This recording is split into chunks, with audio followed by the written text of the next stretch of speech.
সুপ্রিয় দর্শক, আজকে যে বিষয়টি নিয়ে কথা বলবো, আমরা অনেকেই অনেক সময় কোমরে ব্যথায় ভুগে থাকি, হাঁটু ব্যথা, ঘাড় ব্যথায়। তো সেক্ষেত্রে কী করি, আমরা অনেকেই ব্যথার ওষুধ খাই। ব্যথার ওষুধ যতক্ষণ খাবেন, ব্যথার ওষুধ আপনাকে কোনো পার্মানেন্ট চিকিৎসা না।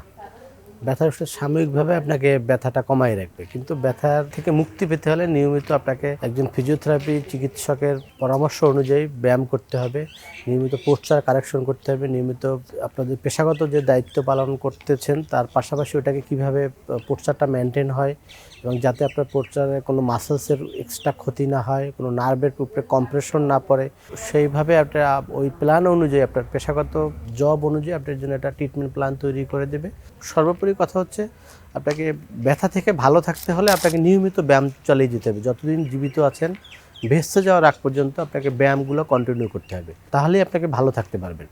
তো সহজ কথা হচ্ছে, আপনার ব্যায়াম করতে হবে, নিয়মকানুন মানতে হবে, সামনে ঝুঁকে বানিয়ে কোনো ভারী কাজ করা যাবে না। তারপরে জার্নি করার পথে অবশ্যই কিছু বেল্ট অথবা লাম্বার কর্সেট এই জাতীয় কিছু ব্যবহার করা যেতে পারে।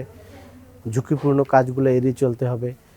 অতিরিক্ত ওজন নিয়ন্ত্রণে রাখতে হবে। যারা অতিরিক্ত নেশা করে, যেমন অ্যালকোহল জাতীয় বা সিগারেট, ওগুলো পরিহার করতে হবে। সর্বোপরি আপনাকে নিয়মিত ব্যায়াম করতে হবে এবং ওজন নিয়ন্ত্রণে রাখবেন এবং দুশ্চিন্তামুক্ত থাকবেন, তাহলেই ভালো থাকবেন। ধন্যবাদ সবাইকে।